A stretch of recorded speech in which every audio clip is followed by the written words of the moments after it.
Ahoi! Tervist kõigile arukatele ja selge mõistusega inimestele.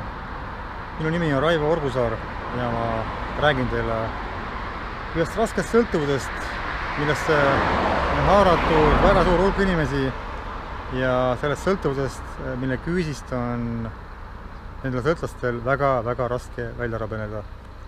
Ma räägin suitsetamisest ja mitte ainult sellest, vaid täielikult suurest imemistsõltuvusest, mis siis on aheldunud inimesed imema paberossa, mürgiseid võtte ja sel määral, et nad kaotavad oma tervise, suutmata sellest ahelsuitsetamisest, sellest lõksust, raamistikust välja tulla. Ärge mõelge, et ma olen olnud nii puhas, et pole kunagi suitsu tõmmanud. Vale vastus. Keskkoolis ma tõmbasin suitsu. Mind meelitas suitsu tõmbama minu pinginaaber, kelle ema oli Viru hotellis nõukaajal ettekandja ja kellel olid saadavad väga moekad sigaretid, mida tol ajal, kui mina keskkoolis käisin, polnud saada. Neid võis osta althõlma kalli raha eest.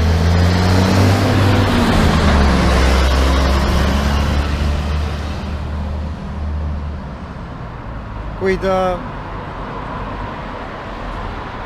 oli aeg, kus inimesed hankisid neid sigarette, sigarillosid ja tõmbasid. Nii pakkusid ka mulle minu pinginaaber mentooliga salemeid, mooresid ja Marlboroid.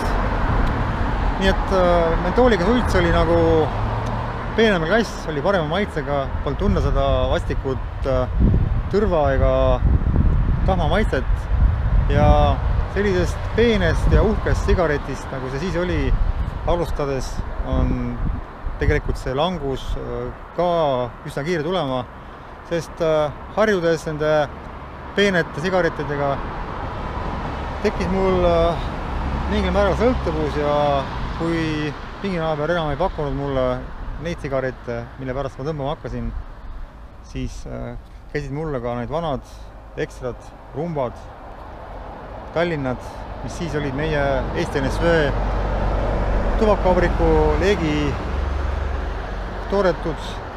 Kui ma tõmbasin neid, mitte küll palju, mul ei läinud paki päevas, mul läks ehk 5-6 sigaretti, kuid siiski ma olin sportlane, tegin trenni ja ma tundsin, et võhm hakkas kinni jääma, käisin siis kulturismis, tahtsin meheks saada, treenisin lihaseid, kuid tundsin, et õhku enam ei jätku nii palju, kui vaja on. Seega olin ma ühest küljest väiksel määral aheldatud imema neid mürgiseid võtte, kuid hoopis teisest küljest sain aru, et see kõik on mulle väga kahjulik. Minu sportimine hakkas kannatama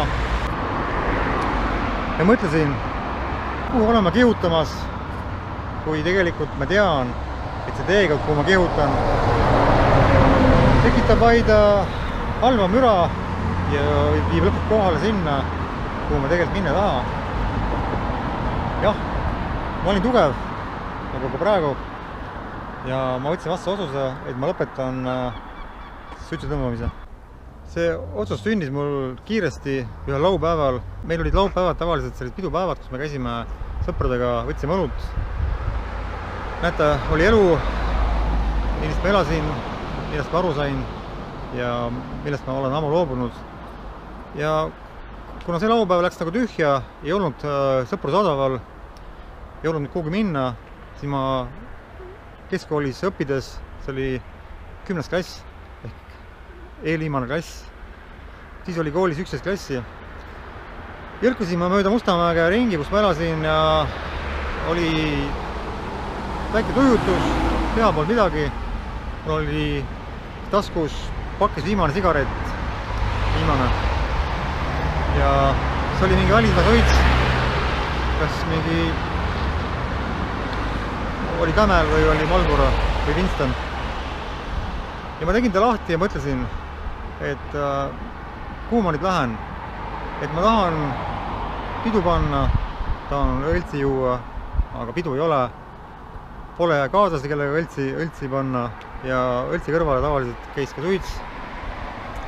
Nii et laupäeviti ja pühapäeviti, reede õhtuti ja laupäeviti oli siis suitsu tõmbamine nagu rohkem koos kui kooli vahetundidel koos pinginaabri ja teiste tolleaegsete ahelsuitsetajatest koolikaaslastega tõmmatud sai.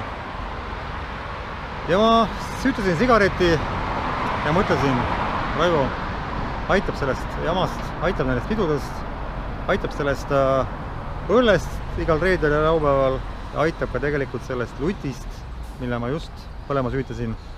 Ma tõmbasin mõned muffid, sain aru, et kurk läks jälle tahma ja ma tõmbasin selle suitsu lõpuni kiiremini kui muidu, pahvisin täis ennast tubakat selleks, et mul tekiks tülgastus ja see tekkis.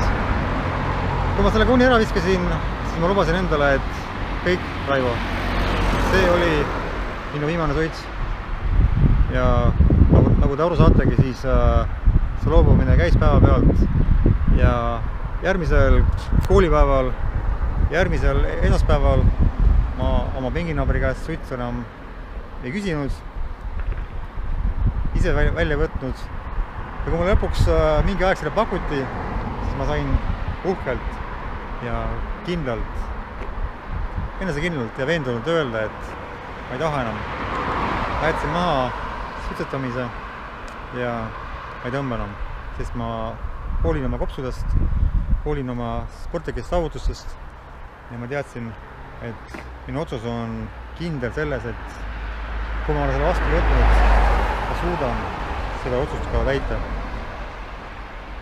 Kuid paraku paljud niimoodi ei suuda, paljud on maha jätnud suitsetamist kordi ja just seepärast enne kui ilmub minu salvestis mürgiluttide imemissõltuvusest ehk mille pealkiri on suitsupahvijate kõverpeegel, tahan ma öelda seda, et